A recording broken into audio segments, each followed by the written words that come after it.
കൃപാസ്ഥാനത്താറ് ജീവനോടെ പ്രത്യക്ഷപ്പെട്ട പരിശുദ്ധമ്മയുടെ മാധ്യസ്ഥത്തിന് നിന്നെ ആശ്രയം വെച്ചുകൊണ്ട് പ്രാർത്ഥിക്കുന്ന ഓരോ മക്കളുടെ ജീവിതത്തെ ഇന്നിനെ ആശീർവദിക്കണമേ.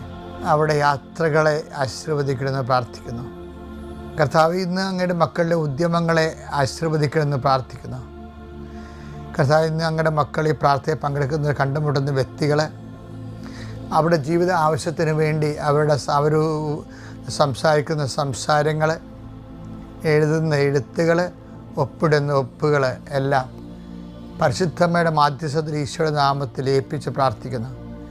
കർത്താവെ, ഒന്നും തെറ്റിപ്പോകാതെ ആകാശത്തുനിന്ന് പെയ്യുന്ന മഞ്ഞും മഴയും ഫലം പ്രകടിക്കുക തിരിച്ചു പോകാത്തതുപോലെ കർത്താവെ, നിൻ്റെ അനുഗ്രഹം ആ ഫലം പ്രകടിപ്പിച്ചുകൊണ്ട് തന്നെ തിരിച്ചു പോകാൻ പരിശുദ്ധമ്മയുടെ മാധ്യസ്ഥം ഞങ്ങൾ യാചിക്കുന്നു. എൻ്റെ കർത്താവിൻ്റെ ഉന്നതമായ നാമത്തിൽ ഭവനരഹിതർക്ക് വേണ്ടി പ്രാർത്ഥിക്കുന്നു. ഭവന നിർമ്മാണത്തിൻ്റെയും ഭവന പുനരുത്ഥാനത്തിൻ്റെയും കാര്യങ്ങൾക്ക്